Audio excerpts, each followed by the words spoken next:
সালামু আলাইকুম রহমতুল্লাহ। আমাদের সবাই কেমন আছেন? আশা করি ভালো আছেন। আমি আপনার তো অনেক অনেক ভালো আছি। আমি আমার বাপের সাথে একটা আড়তে ব্যবসা করি। আমি এখনো বুঝি না, ওনার সাথে প্রতিদিন যাই।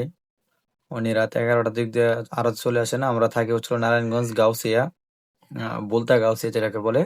দেখেন, সকাল সকাল আমি যখন ফজর নামাজ শেষ হয়েছে, তারপর আমি এখানে যাইতেছি। এটা হচ্ছিল আড়তের মসজিদটা, এখানে সবাই নামাজ পড়ে। এখানে পাশে একটা মাঠ আছে।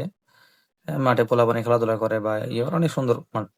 তবে এখন আর কি অন্যদের দখলে চলে গেছে। এখানে অনেক কিছু রাখে, বালু রাখে, অনেক কিছু মাল সামান এখানে রেখে দেয়। চলেন আপনাদেরকে আমি আরেকটা দেখাই। এখানে মনে করেন, দেখেন এই যে বাম পাশে একটা আছে, এখানে অনেক কিছু বিক্রি হয়। এই সামনে দেখতে পাচ্ছেন মানুষে পেঁপে নিয়ে বসে আছে, এগুলো কিন্তু সব পাইকারি। আর এই মালগুলো কিন্তু আসে রাত, মনে করেন আপনার 11টার পরে। 11টার পরে এই আরো যে মালগুলো আসে, পরে এখান থেকে বিভিন্ন ব্যবসায়ীরা, অর্থাৎ দোকানদার যারা আছে বাজারে, তারা এখান থেকে এসে বিভিন্ন বাজার থেকে লোক আসে, পরে নিয়ে যায়। দেখেন এই যে লেবু, অনেক অনেক লেবু নিয়ে বসে আছে। দেখবেন অনেকেই। আহ, আর একটা আরো যে মনে করলেন আপনার দুনিয়ার সব রকমের মাল পাওয়া যায়। এটা তো শুধুমাত্র এক সাইড দেখালাম আপনাকে, মানে এক সাইড বলতে একটা আহ, গলি, একটা গলি দেখাইতেছি।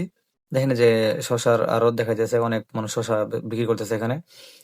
এখন তো অনেক টাইম হয়ে গেছে, শশা বিক্রি হয়ে গেছে শেষ পর্যায়ে। দেখেন এই যে অনেকেই, দেখেন বস্তায় বস্তায় শশা নিয়ে বসে আছে। এই শশাগুলো আসে বিভিন্ন জায়গা থেকে, দিনাজপুর, রাজশাহী, পাবনা, আর অনেক দূর থেকে আসে।